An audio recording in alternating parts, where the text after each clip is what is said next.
C'est toujours avec beaucoup de plaisir, je crois, que nous nous réunissons dans ce temple pour être ensemble, pour louer Dieu, pour lui rendre gloire. Que son esprit soit sur chacun de nous. Il y a quelques semaines, je suis allé voir Sylvia, je lui ai dit « Sylvia, voici le titre de la méditation que je vais faire le 27 ». Mais c'est bien, ça me laisse le temps de chercher les cantiques. Et puis, lundi, c'était le comité d'église, je lui ai dit « Sylvia, j'ai changé le thème ». Elle me dit « C'est pas vrai ». J'ai dit « Si, j'ai changé le thème, mais les cantiques que tu as choisis seront parfaitement en osmose avec ce que je vais dire ». En effet, aujourd'hui, nous allons essayer de parler des deux vies qu'il y a en nous, c'est-à-dire la vie extérieure et la vie intérieure.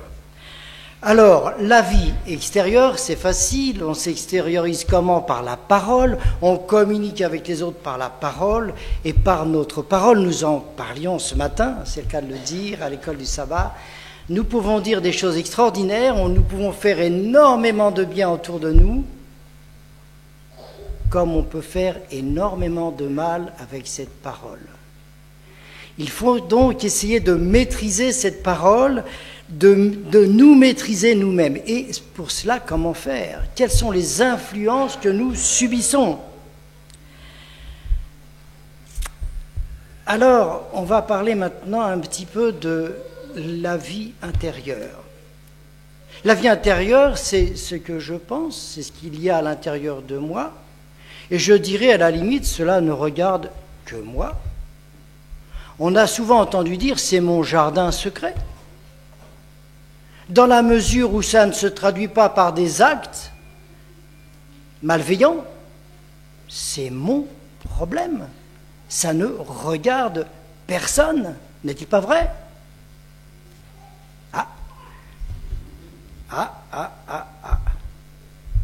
Tout le monde n'a pas l'air bien d'accord avec ce que je dis. Alors, que nous enseigne la parole de Dieu? Je vous invite à ouvrir les évangiles de Marc au chapitre 7. Nous allons lire les versets de 21 à 23.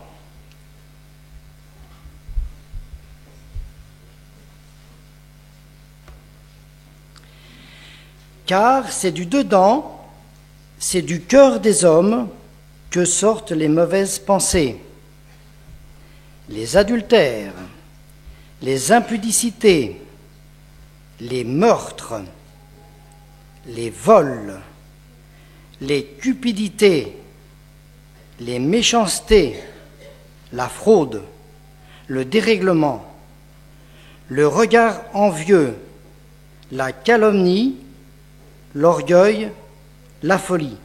Toutes ces choses mauvaises sortent du dedans et souillent l'homme. Heureusement que c'est Marc qui dit cela, parce que quand même la liste a l'air assez exhaustive. Alors, j'ai pris la traduction Vie Nouvelle et j'ai lu le commentaire sur ce passage qui me paraît intéressant. Une mauvaise action commence par une mauvaise pensée. Si nous entretenons des pensées de convoitise, d'envie, de haine ou de vengeance, nous commettrons des actions coupables.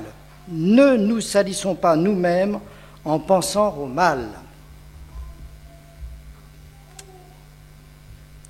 On va aller vers l'Ancien Testament et on va lire dans Proverbes 16 au chapitre 30, au chapitre 16, au verset 30. Il nous est dit ceci. Celui qui ferme les yeux pour se livrer à des pensées perverses, celui qui se mord les lèvres a déjà consommé le mal. C'est-à-dire, par la pensée, j'ai déjà consommé le mal. Ça paraît difficile et dur, ça. On va aller un peu plus loin, on revient dans les évangiles. Non, on va lire plutôt dans le Hébreux, chapitre 4, au verset 12 et 13. Hébreux, chapitre 4, versets 12 et 13. En effet, la parole de Dieu est vivante et efficace. Elle est plus tranchante qu'une épée à deux tranchants. Elle pénètre jusqu'au point où elle sépare âme et esprit, jointure et moelle. Elle juge les désirs et les pensées du cœur humain. C'est-à-dire, en effet, la parole de Dieu juge les désirs et les pensées du cœur humain. Il n'est rien dans la création qui puisse être caché à Dieu. À ses yeux, tout est à nu, à découvert, et c'est à lui que nous devons tous rendre compte. Nos pensées sont jugées. Et pourquoi